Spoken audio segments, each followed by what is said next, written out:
Please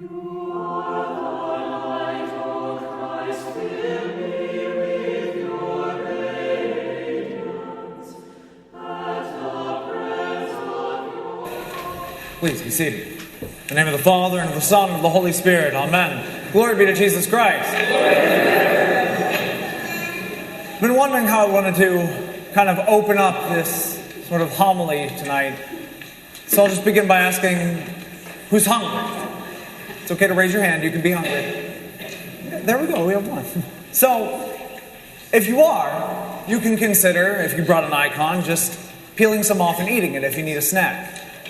You know, it might sound shocking, but the reason I bring that up is to understand exactly why the iconoclastic controversy started in the first place.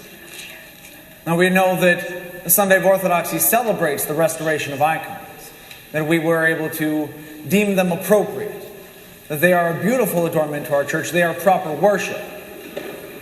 But the reason that we even got to that point was sort of an error that we all sort of face.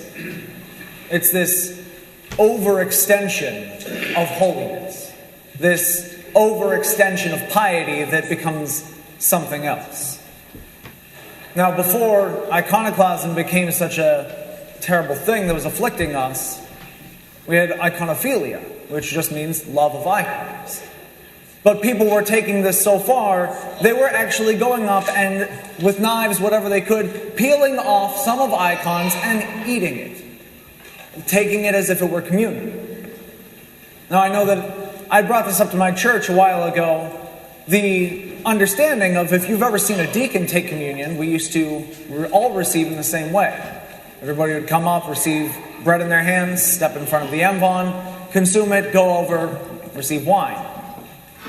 But eventually we kind of phased that out of our own practice because, again, of this overextension of piety. This taking things a little bit too far, where people started to, maybe the host can't touch my hand, so I'm going to put a handkerchief in it. And they became embroidered handkerchiefs, then gold handkerchiefs, finally gold boxes, and then it reached a point where people weren't receiving communion at all. They would just put it in a box and take it home because they were unworthy. And so we have to kind of find this balance between piety and something going a little bit too far.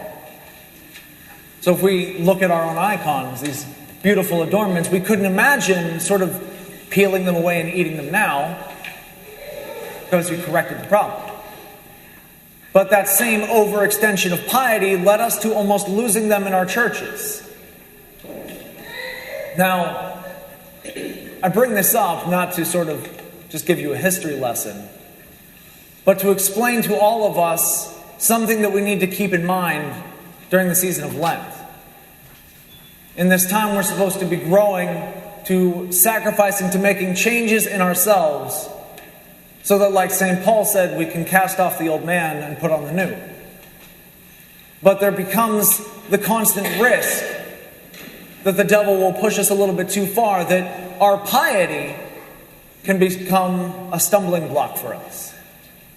That if we want to do something, we start to go a little nuts with it, which isn't the point of Lent at all.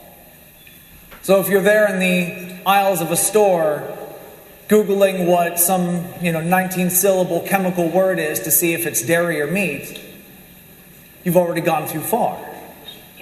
We know what dairy and meat is, just stay away from it. And that's the thing, is we take this sort of piety and we say, well, if it's already this easy, maybe we can stretch it. Maybe we can push it because we're supposed to push ourselves. And instead we get in our own way. The more we try so hard to be the absolute best, to be perfect, the more we keep ourselves from ever reaching being better.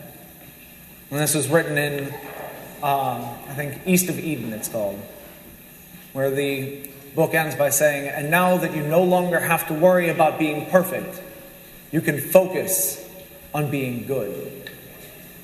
And that's the point of Lent. We will never reach perfection. We're given this season leading up to the resurrection of Christ because we can't attain to perfection. We're human. But We can focus on being good. We can focus on doing our best. The constant work of the season of Lent is not so that we arrive at Pascha neatly packaged in a box with a beautiful bow so that we can say to God, here I am, I'm perfect, I did what you wanted. The purpose of Lent, our trial, is so that we can show God our commitment by our struggle. So that He can look upon us and say, I know you, good and humble servant, are trying your best. I see that, and I reward you.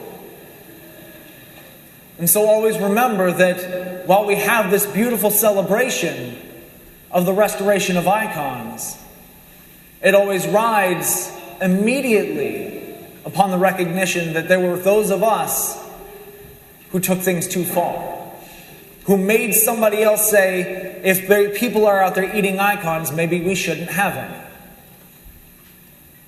Find the good balance.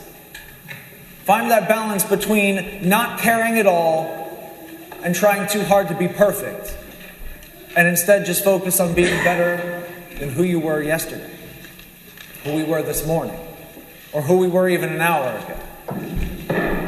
And by that struggle, by that constant extension of ourselves, to just do better, little bit by little bit, God will see that, and God will reward us greatly.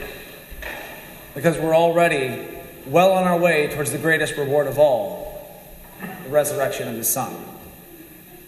In the name of the Father, and of the Son, and of the Holy Spirit, glory be to Jesus Christ.